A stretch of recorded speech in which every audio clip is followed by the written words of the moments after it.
Alors, je vais enchaîner avec donc, les expériences de mort partagées, qui est un phénomène dont on parle depuis quelques années, qui est pas un phénomène nouveau non plus, mais on n'en parlait pas beaucoup, puisque un peu le spectre était occupé par les expériences de mort imminente elles-mêmes, et puis d'autres phénomènes connexes, comme ceux qu'on vient de parler là, comme ceux dont on vient de parler, pardon. Donc, expérience de mort partagée, expérience de mort empathique. Il y a d'autres appellations encore, mais disons que c'est les plus fréquentes. Ce sont des expériences au cours desquelles quelqu'un qui accompagne une personne en fin de vie vit une partie de son expérience de la lumière, expérience de mort imminente, expérience d'apparition de défunts qui viennent accueillir la personne, etc. Donc les proches, personnes proches, familles ou bien soignants, vivent en partie l'expérience eux aussi, avec donc sensation de perception de lumière, de silhouette, des sons qui sont entendus aussi, et aussi un aspect souvent qui est le premier d'ailleurs, c'est qu'il y a une déformation en fait de la géométrie de l'endroit, de la pièce où il se trouve. Donc je pense que vous avez tous entendu parler de ça aussi, j'imagine, surtout pour les professionnels de l'accompagnement, bien sûr. Ce qui est intéressant, donc Raymond Moody, qui est le fameux médecin psychiatre, qui a fait connaître ce sujet-là, enfin qui a surtout fait connaître les expériences de mort imminente, il expliquait que pendant longtemps, en fait, on faisait sortir les proches au moment du décès. En tout cas, il parlait des pratiques aux États-Unis, je ne sais pas exactement ce qu'il en est ici. Il disait que pour préserver les proches, on les faisait sortir quand on sentait l'imminence du décès, de sorte que les proches n'étaient pas présents, il n'y avait que les soignants qui étaient présents au moment du décès.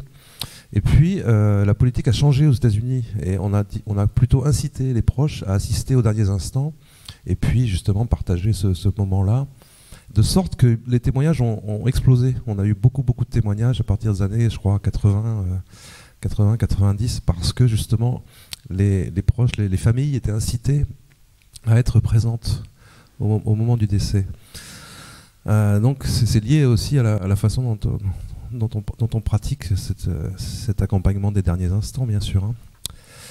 Mais Raymond Moody, qui n'est pas un chercheur, je sais qu'il y a des gens qui sont chercheurs ici, et Raymond Moody a fait connaître le phénomène de l'expérience de mort imminente, mais il n'a jamais à proprement parler fait de la recherche. Il a recueilli des témoignages, ce qui est déjà énorme, et puis il a publié ça dans des livres, et bien sûr, donc il a été dépassé en fait par le succès de son livre La vie après la vie, qui est paru en 1975, traduit en français en 1977, et qui a tout de suite été un best-seller mondial énorme.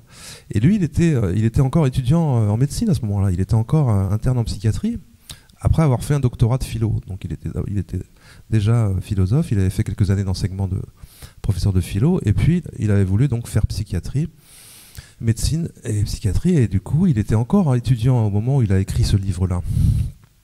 Et donc il avait une trentaine d'années en fait quand son livre est sorti, et il a été complètement dépassé par le succès du livre, bien sûr. Et je dis ça parce qu'en fait, dès cette époque-là, alors qu'il était encore étudiant, il avait déjà recueilli des témoignages d'expériences de mort partagées. Et le premier en fait qu'il a recueilli, c'est auprès d'une des professeurs de médecine du campus où il était. C'est dans le sud des États-Unis, je ne sais plus exactement où, en Géorgie, je crois. Et donc il y avait cette professeure de médecine, professeur Jamison, qui savait qu'il faisait ce travail d'enquête sur ses expériences, et qui était donc un professeur très respecté, une professeure, on dit, je pense, très respectée sur le campus, vraiment quelqu'un de très sérieux avec une excellente réputation, et qui lui a raconté donc son expérience qu'elle avait vécue elle-même avec sa propre maman, qui avait fait un arrêt cardiaque. Donc c'était quelque temps auparavant, elle s'était retrouvée à devoir réanimer sa maman, qui était en arrêt cardio-respiratoire. Et donc elle pratiquait le massage cardiaque sur sa maman, Et puis d'un seul coup, elle s'est sentie elle-même sortir de son corps. Vous voyez ? Et elle s'est sentie s'élever au-dessus de la scène et elle s'est retrouvée à voir la scène en dessous, donc elle-même en train de pratiquer le massage cardiaque sur sa maman. Et alors tout en étant stupéfaite, bien sûr, elle continuait en fait à faire ce geste. Et en même temps, elle a vu aussi devant elle apparaître le visage de sa maman, ou peut-être le buste, ou la silhouette de sa maman qui lui apparaissait donc dans une forme lumineuse, on va dire, et radieuse, souriante, etc. Et puis qui s'est élevée et qui est partie dans un coin de la pièce vers une espèce de tunnel, hein, c'est le fameux cliché du tunnel. Et dans ce tunnel, enfin, il y avait comme une espèce de brèche comme ça dans la pièce, une brèche lumineuse, et de ce tunnel semblait sortir, voilà, des silhouettes, et que donc le professeur Jamieson identifiait comme des amis de sa maman, et d'autres qu'elle ne parvenait pas à identifier, mais enfin, il y avait des silhouettes qui étaient identifiées quand même. Et donc, la médecin qui réanimait sa maman a vécu ça. Et puis, hop, elle est retombée en quelque sorte dans son corps. Et elle a continué à faire le massage cardiaque en comprenant que c'était trop tard, puisqu'elle avait compris que sa maman était partie dans ce tunnel et qu'elle l'avait en quelque sorte un peu accompagnée. Vous voyez ? Donc c'est ça, l'expérience de mort partagée. Ça, c'est un cas exemplaire, on peut dire. Hein, et donc Moody avait recueilli ce témoignage-là très tôt dans sa recherche. Mais il l'avait mis de côté, parce que ce n'était pas une expérience de mort imminente, donc il avait mis ça de côté, en se disant, bon ben, c'est une espèce d'anomalie, c'est quelque chose qui ne fait pas partie, en tout cas, des expériences que moi, sur lesquelles je travaille actuellement, donc il avait mis ça de côté. Et puis, il s'est mis, au fil des années, à recueillir d'autres témoignages comme ça, de sorte que, au bout d'un moment, il a eu suffisamment de témoignages pour en faire un livre, qui s'est appelé « Témoins de la vie après la vie », avec son co-auteur Paul Perry, et puis il s'est mis à en parler dans ses conférences, et donc à la fin de ses conférences, il s'est mis à avoir de plus en plus de gens qui venaient le voir pour lui raconter des expériences comme ça, etc. Et il a recueilli des témoignages extraordinaires. Et donc là, il vient de sortir un livre, enfin je viens de traduire, donc comme l'a dit Isabelle, son dernier livre, j'espère que ce ne sera pas le dernier d'ailleurs, qui s'appelle donc « Les preuves de la vie après la vie ». Donc là, on est sur du marketing éditorial, hein, faut pas trop s'arrêter au titre. Hein. Preuve de la vie après la vie, mais enfin, ça traduit quand même son évolution aussi intellectuelle à Moody, qui a plus de 80 ans aujourd'hui. Donc. Et donc, il y a une bonne partie consacrée aux expériences de mort partagée. Et puis, il parle aussi des autres sujets autour de la mort, donc les expériences hors du corps, et puis la lucidité terminale, et puis etc. Les apparitions des défunts et tout ça. Donc le livre est intéressant parce que c'est un peu un bilan aussi de son cheminement à lui, de son parcours de médecin et de philosophe. Et surtout, il a en fait élargi le concept d'expérience de mort partagée dans ce livre-là. Hein, donc l'expérience de mort partagée, c'est la définition rapide que je vous ai donnée au début. Mais pour lui, une expérience qui est partagée dès l'instant où elle a un impact sur les proches. C'est-à-dire que, par exemple, le simple fait d'avoir vécu une expérience de mort imminente et d'être transformé spirituellement, et que des proches, des amis, de la famille peuvent constater ce changement, eh bien, l'expérience, en quelque sorte, est partagée. Vous voyez, il a élargi un petit peu le concept pour forcer un peu la réflexion. Mais, c'est ce qu'il propose dans ce livre-là, hein, comme approche, disons. Mais, stricto sensu, l'expérience de mort partagée, c'est vraiment quelqu'un qui va accompagner en partie un défunt au moment du décès. Et vous avez un médecin français qui l'a raconté ça aussi, qui était un médecin anesthésiste réanimateur de Sarlat, en Dordogne, qui s'appelle Jean-Pierre Postel, qui a pris sa retraite maintenant et qui est plus vers l'océan, là, il ne doit pas être très loin d'ici, d'ailleurs, je ne sais pas où il est installé. Jean-Pierre Postel, il a raconté ça dans un livre dont le titre m'échappe là maintenant, mais vous retrouvez ça facilement, hein. Il en a parlé aussi dans des conférences. Au moment du décès de son papa, il était présent avec son épouse, à lui qui était également médecin, pédiatre, et leur fils, infirmier. Donc 3 professionnels de santé au chevet du papa. Et au moment donc, du décès, tous 3 ont vécu une expérience partagée qu'ils ont décrit ensuite, ils ont décrite de manière différente. Ils se sont dit, on va d'abord l'écrire chacun de notre côté et ensuite on va comparer. Parce que justement, il y a des nuances. Et ils ne vivent pas exactement la même chose. C'est ça qui est intéressant. C'est pour ça qu'on est vraiment sur du subjectif, etc. Et ils ont tous les trois vu comme une forme de brume qui s'élevait au-dessus du corps. Donc, il y en a un qui va dire que c'était un halo lumineux. L'autre va dire que c'était une brume apaisante. Et puis le troisième va employer encore un autre terme, vous voyez, mais bon. Grosso modo, bien sûr, c'est simplement des mots qu'on met là-dessus aussi, et puis peut-être la perception était différente aussi. Bon. Et puis, là aussi, il y a une notion de tunnel qui apparaît dans la pièce. La pièce se déforme, elle prend une autre forme. Et puis, là aussi, il y a la sensation que cette lumière s'élève dans ce tunnel, et que eux font une partie du chemin avec lui. Et puis, il y a comme des entités, des silhouettes qui prennent le relais, et qui accueille donc cette silhouette lumineuse qui accueille ce défunt. Voilà. Donc Jean-Pierre Postel a raconté ça à plusieurs reprises, y compris dans des colloques, etc. C'est un des rares cas français qui a été un peu documenté, disons.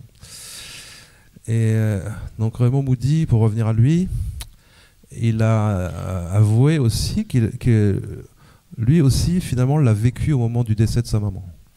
Donc ça a toujours plus de poids, bien sûr, quand on raconte ses propres expériences, parce qu'il y a tout un ressenti émotionnel avec, comme l'a dit, comme on vient de l'entendre. Donc Moody l'a vécu aussi alors qu'il était avec sa sœur, son frère, son beau-frère. Ils étaient plusieurs au chevet de la maman. Et donc là aussi, c'est toujours les mêmes choses, la notion de déformation de la pièce. La pièce a pris la forme d'un sablier, lui il a dit. Il a eu la sensation que la pièce prenait la forme d'un sablier. Et il y a présence de lumière, etc., etc. Ce qui est intéressant, c'est que les gens ne vivent pas exactement la même chose. Les accompagnants, les proches qui sont autour, ne vivent pas exactement la même chose. C'est pour ça que j'introduisais tout à l'heure cette réflexion sur la façon dont on projette aussi en partie ce qu'on perçoit, quoi. Donc c'est vraiment un sujet de réflexion et de recherche pour l'avenir. Et donc Moody, à force de parler de ces expériences-là dans des conférences, dans des livres et tout ça, il a recueilli des témoignages vraiment extraordinaires. Notamment un qu'il a recueilli alors qu'il avait donné une conférence en Italie. Et à la fin de sa conférence, il y a quelqu'un qui vient lui parler et qui lui dit « Docteur Moody, je suis chirurgien ». Donc c'est un chirurgien italien. Et il lui dit « Je voudrais vous raconter une expérience que j'ai vécue ». Peut-être certains l'ont déjà lu dans un des livres de Moody. Il dit donc que je pratiquais une chirurgie de routine sur un jeune homme en bonne santé. Ce n'était pas une opération très très risquée, très, très grave. Mais pendant l'opération, le cœur du patient s'est arrêté et on s'est mis donc à essayer de le réanimer. C'était une opération de chirurgie abdominale, peut-être une appendicite, vous voyez, quelque chose comme ça. Et donc, il essayait de le réanimer, puis il n'arrivait pas. Il n'arrivait pas à faire repartir le cœur. Et donc, il commençait un petit peu à s'inquiéter en se disant « C'est pas possible, ce patient, il est jeune, il ne mérite pas de mourir, etc. Qu'est-ce que je vais dire à la famille?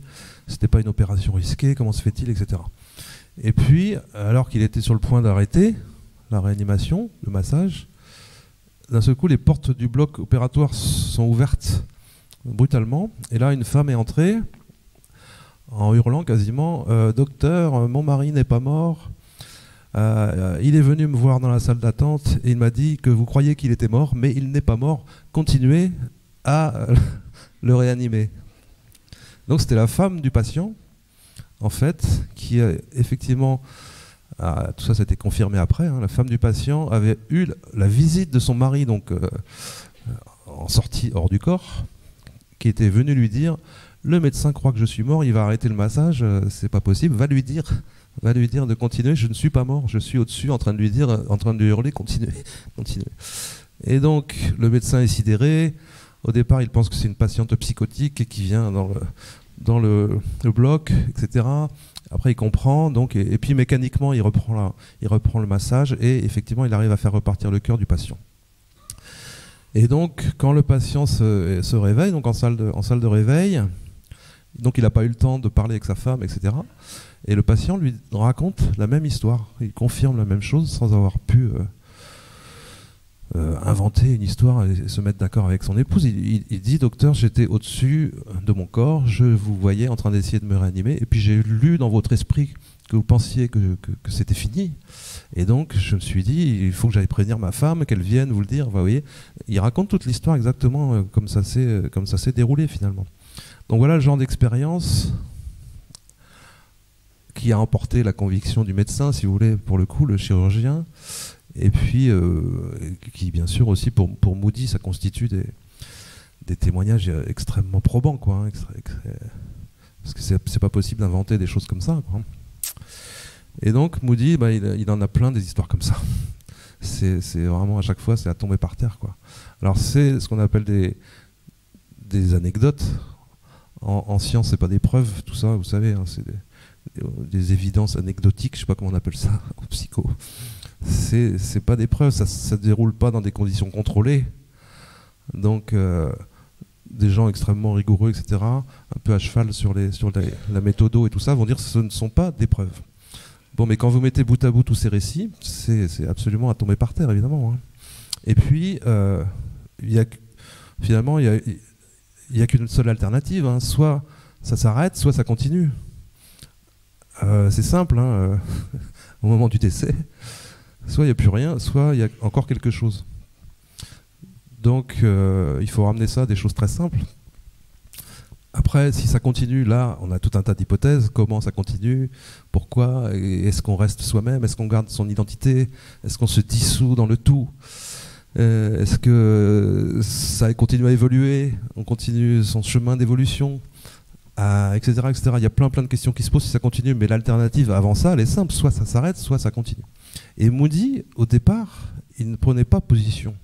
On lui a reproché, quand il a sorti La vie après la vie, de dire ouais, vous prétendez prouver la vie après la mort, mais c'était pas du tout sa position. Et comme philosophe, il s'est toujours défendu d'avoir voulu dire ça, et il se tenait sur une position qu'on appelle sceptique au sens propre, au vrai sens du scepticisme de la philosophie grecque, hein, c'est-à-dire c'est celui qui ne conclut pas, qui suspend son jugement et qui ne conclut pas. Et donc pendant des années, Moody a tenu cette position-là. Et puis à force de recueillir ce genre de témoignages, justement, il a fini par dire: je ne vois pas d'autre explication possible que de dire qu'effectivement l'existence, peut-être pas la vie, mais l'existence continue après la mort. Et aujourd'hui, il est convaincu de ça, et c'est pour ça qu'il accepte qu'on dise qu'il publie un livre qui va s'appeler Les preuves de la vie après la vie. Donc il a une position qui a évolué en fait au fil des années, surtout à cause de ces témoignages d'expériences de mort partagée. Parce que pour lui, justement, l'expérience de mort imminente, il le disait, c'est une expérience qui est aussi subjective et qui, par conséquent, n'a pas de valeur de preuve pour quiconque. C'est simplement celui qui l'a vécu qui, lui, est convaincu. Alors que l'expérience partagée, elle a un caractère d'objectivité.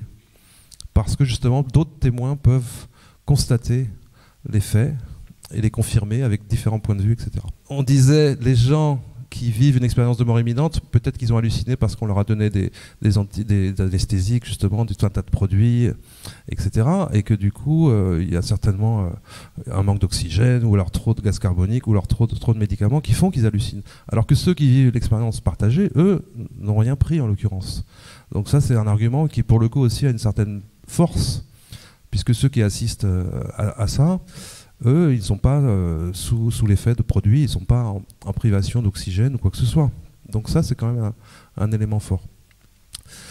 Donc Moody est aujourd'hui convaincu, effectivement, de la poursuite de l'existence, de la conscience, on va dire, après la mort, sur la base essentiellement de ces témoignages-là. Et il raconte un autre témoignage assez extraordinaire qui a été rapporté par un artiste américain qui s'appelle Jeff Olsen, qui est un artiste plasticien.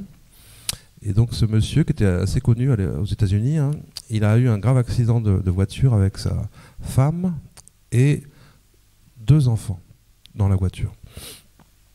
Et donc, grave accident, et au moment de l'accident, donc, un enfant et la femme décèdent. Et donc, lui, chauffeur, se retrouve à sortir de son corps, lui est gravement blessé, il a les jambes broyées, etc. Il se retrouve à sortir de son corps et il se retrouve dans une espèce de bulle de lumière avec sa femme qui lui dit il faut que tu continues pour notre enfant, donc qui est le survivant de l'accident. Il faut que tu continues, il faut que tu vives, bats-toi, etc., etc. Et puis, ne te sens pas coupable. Elle lui passe un message comme ça d'apaisement. Et donc, là, il y a un blackout, et là, il reprend conscience dans le bloc opératoire, et là, il est à nouveau au-dessus de son corps en train d'assister à sa propre opération, où le médecin essaye de réparer les dégâts, il a un bras détruit, les jambes broyées, il finira en fauteuil, etc. Et donc, il est sauvé par le médecin, le chirurgien, et le chirurgien... en fait, il reprend contact avec lui, alors je ne me rappelle plus exactement la chronologie, mais plusieurs temps après, puisqu'il raconte son histoire dans un livre, il reprend contact avec son chirurgien pour le remercier et pour lui offrir son livre. Et donc, il dit au médecin, je voudrais vous voir, etc. Et le médecin accepte, bien sûr, et quand il lui raconte l'histoire, le médecin lui dit, mais je savais que vous n'alliez pas mourir parce que, au moment où je vous opérais, votre femme est apparue dans le bloc.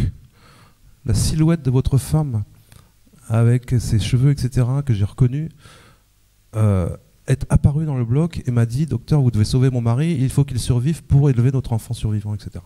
Donc même message qu'elle lui avait transmis à lui dans son expérience, vous voyez.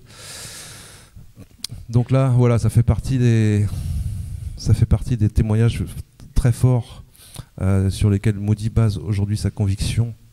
Et voilà, à moins de ne pas croire ces témoins-là, je ne vois pas comment on peut ne pas accepter cette hypothèse qui est la plus simple en fait, la plus simple. Voilà, je pense qu'il faut aller vers le plus simple avec toutes ces questions-là. Je pense que j'ai fini là. 3 minutes. Bon, bah, on peut faire la pause de toute façon. Je pense que vous en avez eu déjà pas mal pour ce matin. À tout de suite.